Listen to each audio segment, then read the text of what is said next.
everybody, welcome to the channel. I know it's been a long time since I did one of those videos, but as you can see right now, I'm tired because I've been working, and that's a good news, and this is why I've been late in the videos, but working feels so good. I'm being productive again, doing a lot of projects with bands. I'm doing a live show every week, so yes, life is slowly coming back. First question here is from Thomas. In order to give you an idea what I'd like to do, I've attached a PDF document which hopefully explain my needs. Basically, there is 3 external source, microphone, synth, and guitar connected to the wing. This should be routed into Logic via USB. The Logic mix, including the external sources plus Logic own effect, will be routed back to the wing, going out to headphone and 2 pairs of speakers. Not sure if this is even possible though. Kind regards, Thomas.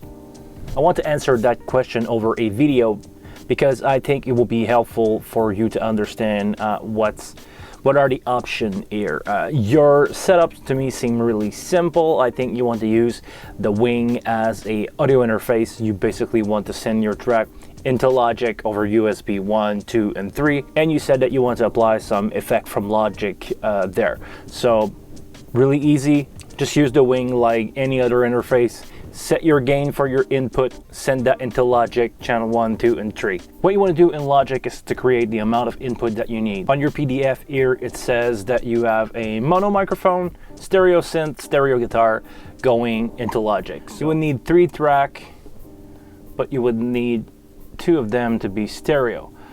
So I'm gonna stereo those input, I'm gonna stereo these, I'm gonna change for input 3 and 4, and just for fun, let's say that we have our microphone into input 5. Now make sure in Logic to have the wing as your audio interface. You can go into preference, audio. Now I'm running system preference. This is where you would select the wing. Mine is not on right now, but it will display here and it will give you the right amount of input. This is for the Logic side. Also in the wing, you need to check that your wing is set as at least 8x8 interface, because 2x2 won't cut it for this. You need more input than that. But make sure that your wing is set as a audio interface for at least 8 input and output. Buffer size, I would suggest you to go as low as you can. If you can run 32 without any glitch, go there. It will short down on the latency. That will be an important step for later. And select apply. So we're gonna name those. This one will be guitar. Let's say this one will be keys. And this one will be mic. Now press X on your keyboard, and here in output, this is where you want to send everything back. If you are using only a stereo back, you want to keep everything in the stereo out.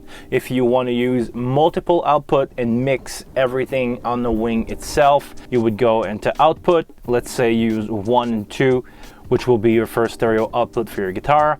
You would probably want output 3 and 4 to be for your keyboard. And you want output mono 5 for your microphone. So make sure to follow here. It's important to have your input in the console, and then from the console go into Logic, and into Logic going back to the console. Do whatever you need to do into Logic to make it sound good. Doesn't really matter what you put there. I'm guessing here that you know what you are doing. So I'm gonna let you deal with that part. Now moving to the wing, I just initialized the console, so right now there is nothing done on the console itself. We're gonna check that our interface is set up as at least 8 channel, could be whatever, 8x8, 16x16, 48x48, it doesn't matter. I'm going to keep it to 48 in my case. What we are going to do is to set up our input. The local input will be your instrument, so keyboard 1, 2, 3, and 4. I'm going to set up these. I'm going to set up, so that will be your guitar, microphone, and vocal into 5. So now that we've done that, you would have your 3 input over there. Once you set your gain there, we want to send that into logic over USB, so we'll go into routing. Now let's go into output. What we want to do first is to unlock or patch. Here we want to select USB, and we need to patch our input. So we don't want bus, we want our local. 1 and 2, 3 and 4 and 5. So this is where in output you would send your preamp volume, your mic pre, you would send them over USB into output. Now in channel 41 of the console, by default, you will have this channel here, which is USB. That will be your USB 1 and 2. This is where by default you will have your output of logic. If you only use output 1 and 2 out of logic to send your mixed stuff back, you can send them over here in channel 41. If you want to use multiple output from logic, we would need to set some stereo pair for the return. So here we're going to select USB 1 and 2. That will be for your, let's say, guitar. 3 and 4 will be a stereo input for your keyboard, and 5 will be a mono for your microphone. So what we need to do once we got those inputs set as stereo, we want to assign them to channels. So here I got in channel 9, 1 and 2, 3 and 4 will be your stereo keyboard, and 5 will be your vocal. If you are doing multiple output from logic, that would be the way to do it. Now if you just go into your layer here, first layer, channel 9, 10 and 11, as you can see, you get USB return 1, 2, 3, 4 and 5. Now if you want to send those output back to multiple sources, I suggest you to use your multiple main. So on every channel that you're going to use back, I suggest you to turn on main 1. By default it's there, 2, 3 and 4. Once you did that for all the input coming back from the console, now you want to send your master out for different sources. So let's say the first main will be your headphones, second main will be your first pair of stereo speaker, and 3 and 4 are to whatever suits your needs. On the graphic that you showed me, you have 4 set of headphone and speakers. Everybody could run the main mix out of Logic, but you can run them at different volume that you can control here with the masters. Just make sure to not use your direct input, as they will conflict or be out of phase with your Logic output.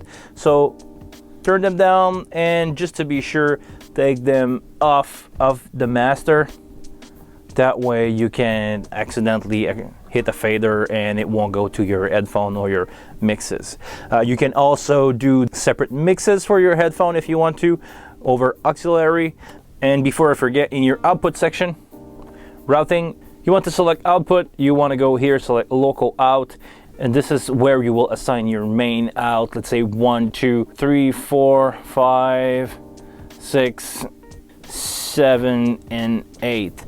With this configuration, you will have all your 4 main going into the physical output in the back of the console, the XLR. You can also use the quarter jack out if you want to use these, and keep in mind that 7 and 8 and the quarter jack in the back is your physical headphone from the back of the console. I hope that answers your question. If you have any more stuff that you want to go more in deep, please send me another email, man. It's always a pleasure to help you, and especially that I must point out that you gave me a donation, and I appreciate that very, very much. So please don't be afraid to reach out. If you have anything, let me know, my friend. It will be a pleasure to help. I'm about to install 2 wing at my church. One will be front of house and the other broadcast. I have a DL32 and a DL16. Could you help me by letting me know how I should set the system up? Thanks. Also, I love your videos.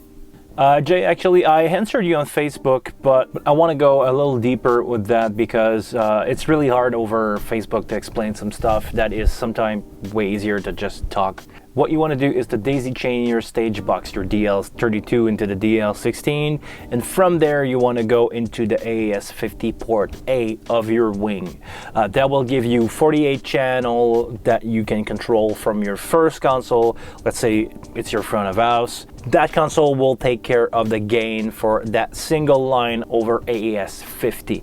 The magic is happening in your front of house console. This is the one that will send the signal out to your broadcast from AES-50 port B into AES-50 port A of the wing. What you need to understand is the signal is coming from AES-50 port A that you will send out into B of that first wing into the other one. Let me show you on the console. So this is a freshly initialized console. What we want to do is pretty much everything is happening in the routing. I will do it just to prove the concept. So AES-50A here will be assigned to your channel. So I'm gonna push the +1 here. I'm gonna go like this.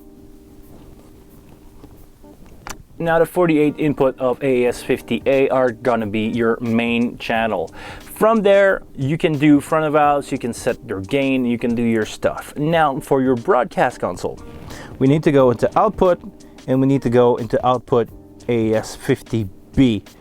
This is where you want to set your AES-50A as the source that you're sending out, because we are in output. You want to send out to AES-50B. So the first one will be 1 all the way through 48.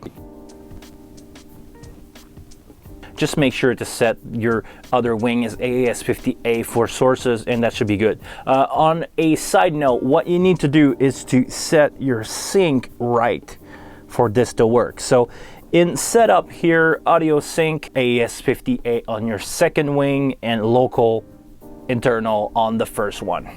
I hope that answered your question. This is a tough one coming from Randall on Facebook. I was looking at your video about sending user signal to DAW. I don't have easy access to the wing on a regular basis now, so testing is not easy. We use the wing for a permanent setup in a church. We're coming out of the wing to a dedicated PC running Reaper with 32 channel where we live mix and send out to a second PC running our video software for multi-camera. Sound and audio is mixed out to the live broadcast on YouTube and Facebook. What I'm trying to do is to involve the mute function. As the wing send out raw signal to Reaper pre any processing, if I mute a channel, mic or instrument for in the house, the unmuted signal is still going to Reaper. If we also don't mute it in their ends, it's still going out to the live stream. An example would be the preacher wireless headset mic that is often forget to turn it off. I can mute it in the house easy, but not out to Reaper. Is there a way to use the user signal to be pre-fader in effect, but allow me to control the mute from the wing so it stops the signal from reaching Reaper? Honestly, man, I had to think that one out, and I don't think that's the way to go for that. As far as I understand, I could be wrong. There is no way to send the signal with the mute without sending the affected, like your processing, your EQ, your other stuff into the USB. The tap point option are the preamp directly or the user signal. I have maybe two solutions for you. The first one would be to send your signal post, maybe send some group to turn your 32 channel into 24 and send that signal that would be processed into Reaper. But I'm gonna guess you're a good sound guy and it still makes sense, and every move that you will do will make sense over the broadcast too. But my second solution would involve the DAW function of the console and the function key. What you can try to do is to set up some function key that will mute into Reaper into group. If you select the DAW control here and set up these buttons to be function, because in the user layer here, you can select different DAW function. By selecting these functions, I think you'll be able to create some mute group into Reaper. At least you could mute some input, let's say your preacher, your main stuff. You can probably do that with your right hand here and use that layer with user to create some on-the-fly mute group that you can access really quickly here. It's not a perfect solution, but so far this is what I came up with. I'm sorry, Randall, I didn't come up with anything more spectacular and more over the top for that. A remote mute group basically is the solution I can see, which is the best one other than just send your stuff post fader. which is not ideal, but it's also, yeah, I don't really see how to do it any other way. Maybe have someone there over Reaper mixing your stuff. I don't know, man. I'm sorry. I wish I think about that one for a long time, and I didn't come up with anything else that useful. Sorry. This one is from Achille Découssé. Bonjour, mon ami. He basically wants to know if he should invest now into an X32 rack or if he should wait for a wing version of the rack. I'll be honest with you guys, I have absolutely no idea if there's a wing rack coming, but my personal guess is yes. The X32 rack is a great unit. I know they sold a lot of those for band. I see a lot of touring bands coming in with that for their inner mixes. So I'm gonna guess that soon we will have a wing rack coming. I don't know when. I don't know if it's gonna be this year, next year, in 5 years, but my personal guess is yes, it's coming.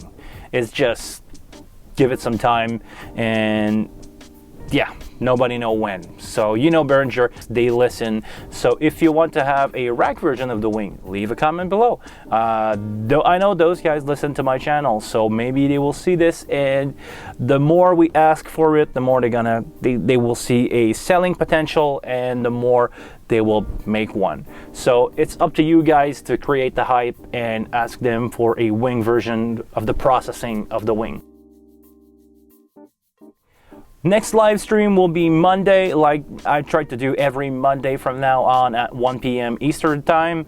That's it for today. Thank you very much for watching, guys. It's always a pleasure to help you. If you have any more questions, please leave them in the comment below here. It's more easier for me to look for those instead of running around Facebook and my personal text and stuff like that. So please leave them in the comment below. If you are not subscribed to the channel, please subscribe to the channel. If you like that video, please give it a thumbs up. If you didn't like it, well, you can press the thumbs down. I'd like to know. Until then, please take care of yourself. I'll see you guys later.